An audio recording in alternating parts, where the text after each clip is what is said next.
Hey guys, it is Tuesday, so we are here with some buyer education, and today we're going to talk about tips for winning a multiple bid situation. Here in Richmond, we have about a 2.9, 3-month supply of inventory, as I've explained in the past. 6 months is a balanced market.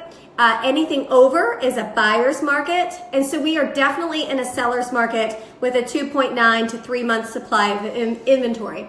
So if you're out looking for a home, chances are you may come up in a multiple bid situation, especially if you are in that hot price point of say 2 to 300, 2 to 400, but especially that 2 to 3, you might be in multiple bid situations. So I'm going to give you a few tips of how you could possibly win the bid on the house that you want. So one, of course you know this, price speaks. If there's room for you to go up in price, so let's say the house is listed at $275, if you could go up to like $286, we could definitely do that. So money talks, right? Now the reason I say if we have room, because as your real estate agent, we're going to see what we think the value of the home is, and we're not going to suggest that you go over the price if we don't think it'll appraise. Because if it's not going to appraise, then you just wasted inspection money and appraisal money and all that good stuff. So money talks. And if there's room, we will definitely recommend that you go up in price if there's room to do so. Now, one way instead of going immediately to more money is you can use something called an escalation clause.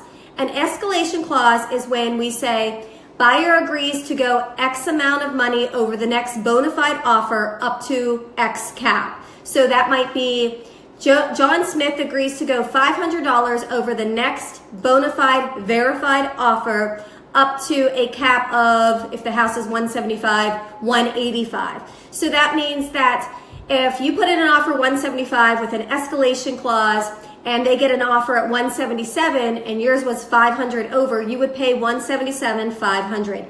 The only problem with using escalation clauses is you've tipped your hat. You've just told the seller, but I'm willing to pay this much. And a lot of agents will just say, well, if you're willing to pay this much, pay it, and we're going to take out the escalation clause. Sometimes that happens, or sometimes people will actually just use the escalation clause. The listing agent will just say, okay, we'll take that $500 over. But that's the risk you take in using an escalation clause, is tipping your hat to how much you're willing to pay. Sorry about that. But price, that's one way that you can win multiple bids. Another is in terms. Guys, it's not always about money for people. I just had a situation where terms were really, really important to the sellers. And so what can terms be? One, closing date. If you can be flexible on a closing date, you can definitely win out on a multiple offer situation. So maybe the seller doesn't want to move out until the end of school. And if you can be flexible in that, that's one way that you could win a multiple bid situation. Another is maybe offer a free rent back. What's a rent back? A rent back is when you allow the seller to stay in the house after you've closed on the property. So let's say you want to close on the property April 30th, but you let the seller live there until May 15th. Now you can offer a free rent back where you're not going to charge the sellers anything to stay in the house those extra days, and that can be really attractive to the sellers.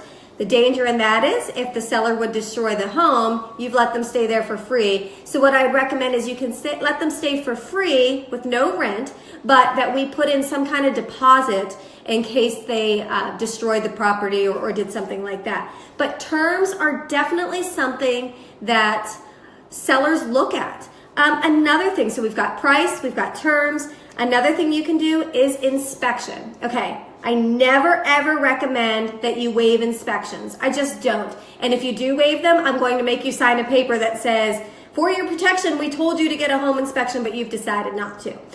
But one thing you can do is maybe you want to waive the first X amount of inspection items up to a certain point. For example, you might say, we agree to waive the first $5,000 worth of inspection items, and then so if the inspection comes in at $10,000 worth of items, you're only going to ask for $5,000 worth.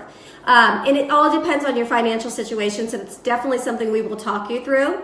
But you can do that. You can waive certain things on there. If you want to waive the inspection, we will counsel you in the pitfalls of that. You just never know. We always want you to get a home inspection, but that is your decision at the end of the day. Finally, one thing that you may want to do as well is write a heartfelt letter to the seller. I don't particularly like to read those letters, and I don't for various reasons. I will pass it on though to the seller, and it may just win it. Maybe you grew up down the street, or maybe grandma lives 2 houses over, and you tell them about how beautiful the house is and how meticulously maintained it is and how you promise to maintain it in the same thing. But a heartfelt letter can go a long way in possibly helping you to win. I once helped buyers probably about 4 years ago, and we used an escalation clause, and for some reason the listing agent took it out, and I couldn't figure out why. Once the house closed, that listing agent said to me, hey, listen, you actually weren't the highest price. That's why we took out the escalation clause. But the letter convinced my sellers that your buyers belonged in this house because of how they promised to maintain the home the way that they did. It really spoke to them. So guys, those are some tips for possibly winning multiple bid situations. In this market, you might not win, even with all these things, but that will help you put your best foot forward. So just to recap, price, money talks. You can use an escalation clause. Terms, be flexible on your closing dates. Maybe offer a free rent back. Home inspection. Again, I don't recommend waiving it, but you can waive maybe the first $1,000 or $2,000 of inspection repairs. And finally, the letter, the heartfelt letter can help you win situations, because I've seen it work in the past. Guys, that is our Tuesday education for buyers winning multiple bid situations. Join me on Thursday, where we're going to have some seller education. And in the meantime, if you guys have any questions or comments about that, put it down here in the chat box. Or if you're shy, send me a message. I'm happy to talk to you about it on there. As always, if you are looking for a guide, here I have a free home buying process guide. It's your guide from contract to close. I have some really great tips and tricks in there. I have the do's and the don'ts of the real estate process. We have the types of home sales, and I even have the whole process, the 10-step process. So if you'd like a copy of this, either message me or put in the comments your email, and I will get that out to you by the end of day. We've given out a lot of these. We think they're really helpful. And I'm Shannon Milligan from RVA Home Team, powered by eXp Realty, and I will see you sellers on Thursday. Enjoy your day, guys. It's beautiful. It might be snowy, but it's really pretty out. Have a good one.